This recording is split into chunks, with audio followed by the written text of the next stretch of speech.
Hello there, good evening. This is Sky News at 11. A scientist in America has created artificial life. It is a biological breakthrough of extraordinary proportions, which has been compared to splitting the atom and already criticised as playing God. The single-celled creature has DNA that was made entirely in a laboratory. In simple terms, an entirely new form of life never before seen on Earth. Sky's Thomas Moore has the story.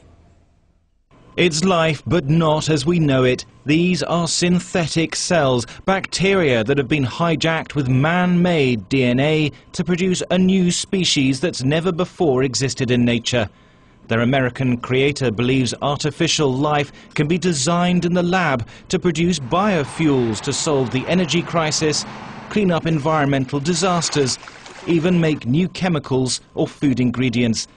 At a dramatic Washington news conference, Dr. Craig Venter said the technology could make new vaccines, perhaps even for the common cold, and make old ones more quickly.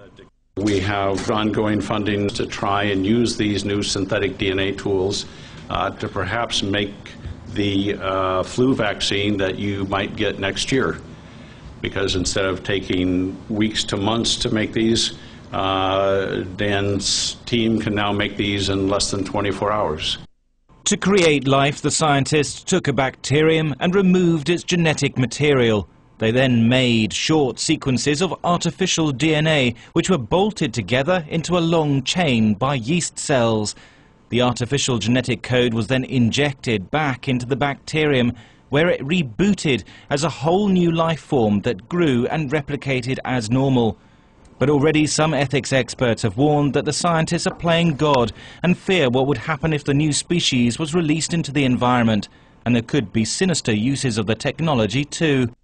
Personally, I think that the greatest issue posed by this research is not really anything to do with the fact that it's artificial life as such. It's to do with the potential for this kind of research to be misused to create pathogens, designer pathogens potentially, that could be used in biological weapons by either state-sponsored militaries or bioterrorists.